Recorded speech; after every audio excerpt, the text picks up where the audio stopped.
Okey, Assalamualaikum dan selamat pagi. Okey, hari ni kita sambung pelajaran seterusnya iaitu 8.2 tindakan Raja Melayu dalam menangani cabaran Barat. Okey, yang hari tu kita dah belajar 3 iaitu tuntutan Raja Melayu melalui Doba. Yang kedua, diplomasi menangani tekanan British. Dan yang ketiga, keengganan pemerintah negeri-negeri Melayu Utara menerima penasihat British. Jadi, untuk hari ini, kita sambung yang keempat iaitu menggubal undang-undang tubuh. Okey. Okey, Raja-Raja Melayu mengambil inisiatif menjadikan pemerintah negeri lebih bersifat kerajaan berperlembagaan. Okey. Kenapa? Langkah ini bertujuan memperkukuh kuasa pemerintah negeri dan menghalang kuasa asing mencampuri urusan pentadbiran negeri. Okey. Kita tengok di Johor. Okey. Undang-Undang Tubuh Kerajaan Johor. Okey. Pada 14 April 1895, Sultan Abu Bakar memasyhurkan perlembagaan negeri yang dikenali sebagai Undang-Undang Tubuh Kerajaan Johor. Okey, pengenalan undang-undang ini menjadikan Johor sebagai negeri Melayu pertama yang mengamalkan sistem raja berperlembagaan dan mempunyai unsur demokratik. Okey. Apa kandungan Undang-Undang Tubuh Kerajaan Johor? Okey, Undang-Undang Tubuh Kerajaan Johor mengandungi 64 fasal.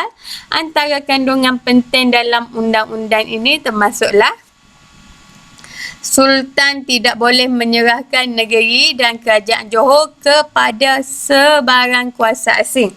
Okey, tak boleh bagi kepada mana-mana kuasa asing termasuklah British. Okey, menteri-menteri dan jemaah pangkuan kerajaan juga tidak boleh menyerahkan negeri kepada kerajaan asing. Okey. Jemaah menteri hendaklah terdiri daripada bangsa Melayu, rakyat Johor dan beragama Islam. Okey. Ahli majlis mesyuarat kerajaan mestilah terdiri daripada rakyat Johor. Rakyat negeri lain tak boleh. Okey, agama Islam sebagai agama negeri selama-lamanya. Okey, raja dan kerajaan Johor mengekalkan hubungan baik dengan kerajaan lain terutamanya British. Walaupun macam tu, raja dan kerajaan Johor tetap mengekalkan hubungan baik dengan kerajaan lain terutamanya kerajaan British. Okey, kepentingan Undang-Undang Tubuh Kerajaan Johor.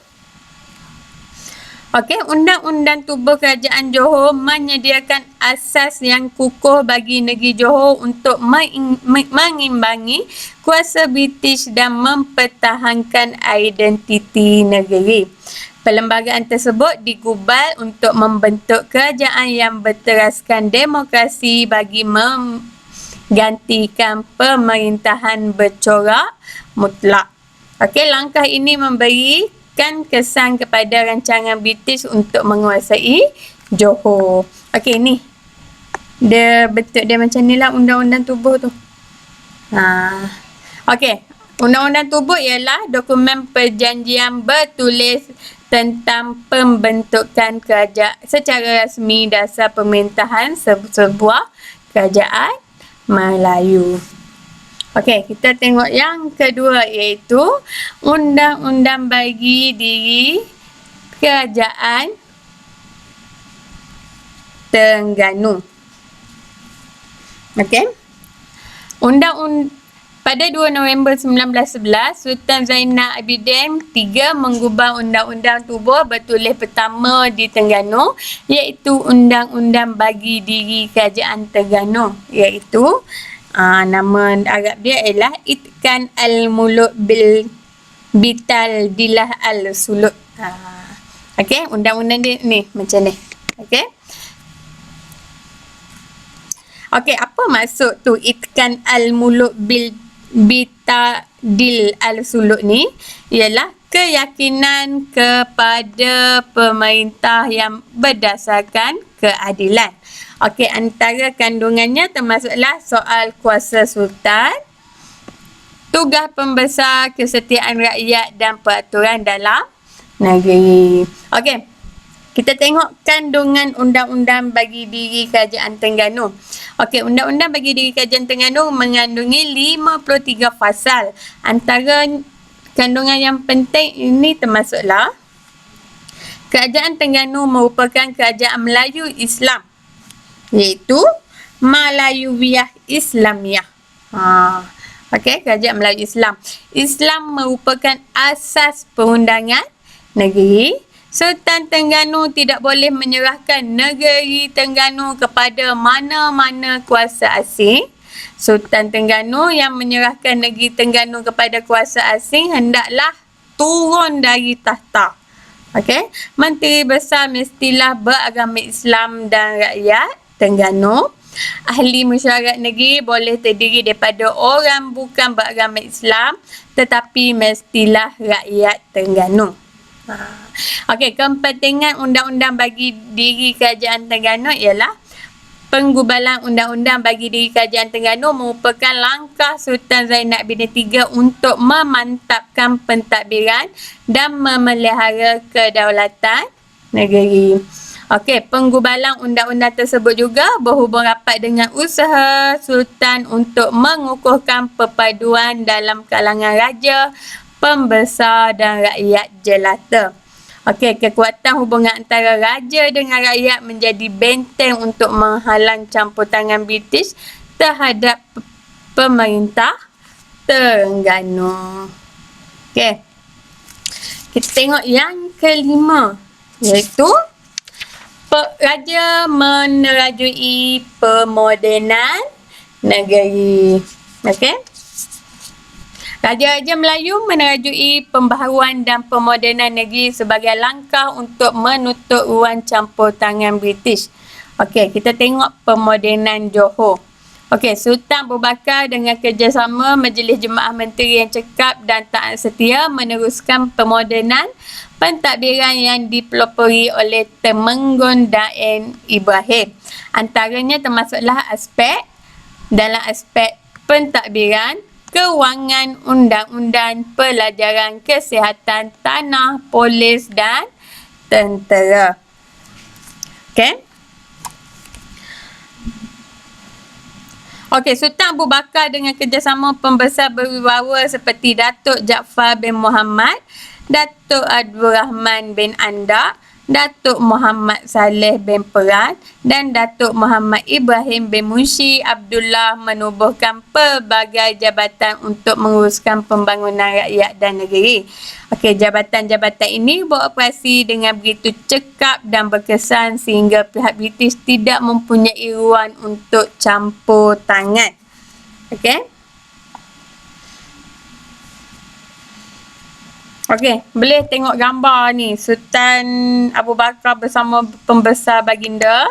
Okey, dan ini adalah istana besar yang dibina oleh Sultan Abu Bakar pada tahun 1866 sebagai kediaman diraja dan pusat pentadbiran.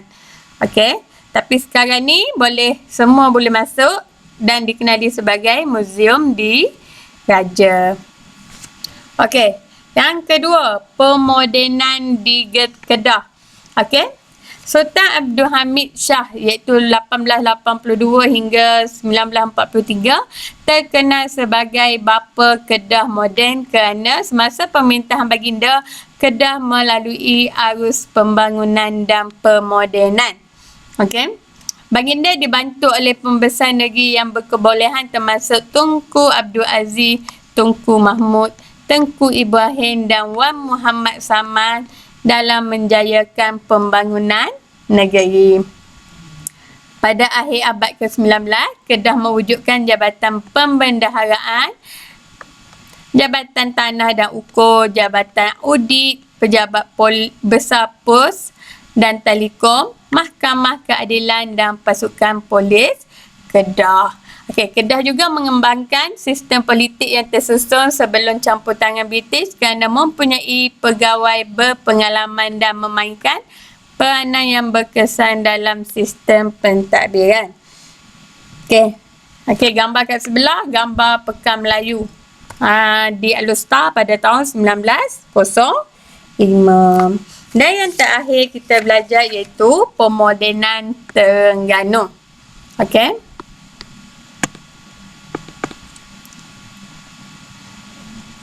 Okey, pemodenan Terengganu.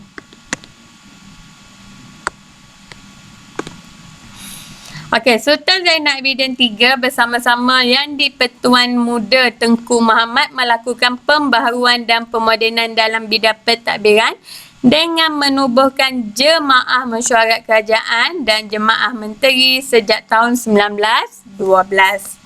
Okey, penubuhan badan-badan ini membawa kepada penubuhan jabatan-jabatan kerajaan seperti Pejabat Setiausaha Kerajaan, Pejabat Bendaharaan, Pejabat Pesuruhjaya Keadilan, Pejabat Agama dan Pelajaran, Pejabat Kerja Raya dan Pejabat Pesuruhjaya Hutan.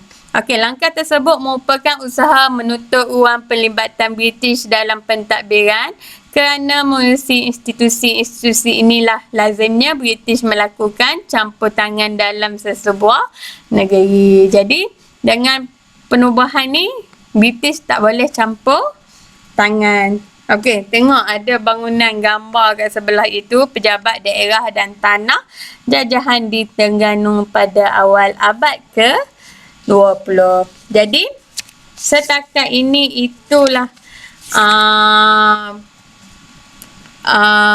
pembelajaran unit 8.2 iaitu tindakan Raja Melayu dalam menangani cabaran Barat. Okey, kita jumpa lagi pada kelas yang akan datang. Okey, sekian. Terima kasih. Jumpa lagi.